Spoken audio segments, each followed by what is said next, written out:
عليكم، ازيكم يا شباب؟ يا رب تكونوا بخير. انا بيكم طبعا في قناتي قناه كوره. لو انت اول مره تشوف القناه ما تنساش تشترك في القناه. طيب في الفيديو دوت هتعرف ايه؟ هتعرف ترتيب الدوري السعودي، ترتيب الهدافين، نتائج المباريات اللي اتلعبت النهارده في دوري الروشن السعودي في الجوله رقم 29 من دوري الروشن. النهارده الاتحاد والهلال هما الاثنين كل واحد لعب مباراه. الاتحاد لعب قدام الاتفاق السعودي والهلال لعب قدام الشباب.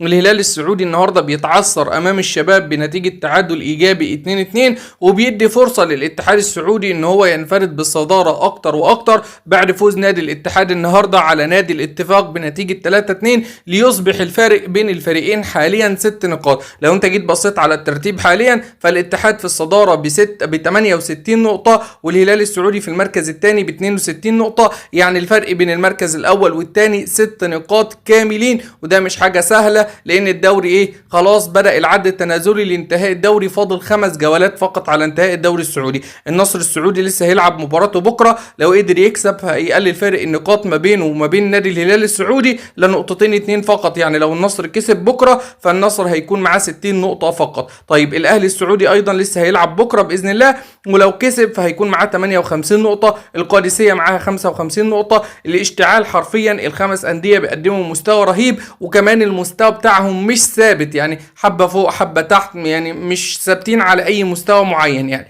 بالنسبه لبقى ترتيب الهدافين فكريستيانو في الصداره 23، عبد الرازق حمد الله 20، ايفان توني 19، وكريم بنزيما النهارده جاب هدف فبالتالي بقى معاه 18 هدف وعمل اسيست، وكان رجل المواعيد الكبرى زي ما بيقولوا كده. سلام.